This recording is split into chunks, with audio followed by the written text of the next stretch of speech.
अस्सलाम वालेकुम दोस्तों, मेरा नाम है अवैस और आप देख रहे हो मेरा यूट्यूब चैनल। दोस्तों, आज की इस वीडियो में मैं आपको बताऊंगा कि आप लैंग्वेज को चेंज करने के लिए शॉर्टकट की का इस्तेमाल भी कर सकते हैं। दो डिफरेंट शॉर्टकट की हैं, वो उनका इस्तेमाल कैसे करते हैं लैंग्वेज को चेंज करने के लिए, वो मैं आज आपको बताऊँगा। तो दोस्तों, हम यहाँ पर देखते हैं, आप जब भी लैंग्वेज को चेंज करते हैं आप यहाँ पर क्लिक करते हैं। आप ऐसे करके क्लिक करने के बाद फिर इसको ओपन करते हैं, फिर यहाँ पर क्लिक करते हैं। इस तरह आप लैंग्वेज को चेंज करते हैं, लेकिन दो डिफरेंट शॉर्टकट की हैं।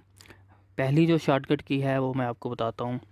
पहली शॉर्टकट की शिफ्ट और आल्ट की मदद से आप अपनी लैंग्वेज को चेंज कर सकते हैं। तो दोस्तों, आप नीचे देख सकते हैं, जैसे जैसे मैं शिफ्ट और आल्ट को प्रेस करता हूँ आप देख सकते हैं कि लैंग्वेज जो है वो चेंज होती जाती है।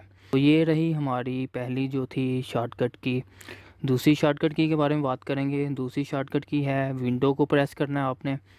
विंडो को प्रेस करके रखना है और साथ स्पेस को प्रेस करना है, तो आपके सामने ओपन हो जाएगा यहाँ पे जितनी भी आपने लैंग्वेज ऐड की हुई है। तो दोस्तों, आपने क्या करना है, विंडो के बटन को प्रेस करके रखना है और स्पेस के बटन को दबाते जाना है, एंटर करते जाना है। इसको शिफ्ट और आल्ट की मदद से क्या था, वो नीचे से ही लैंग्वेज को चेंज कर देता था, लेकिन विंडो को प्रेस करके रखेंगे और स्पेस को दबाते जाएंगे तो लैंग्वेज यहाँ पर आपको शो होती जाएगी, चेंज होती जाएगी। तो दोस्तों, जो भी लैंग्वेज आपने सिलेक्ट करनी है उस पर आप स्पेस के बटन की मदद से आप क्लिक कर सकते हैं।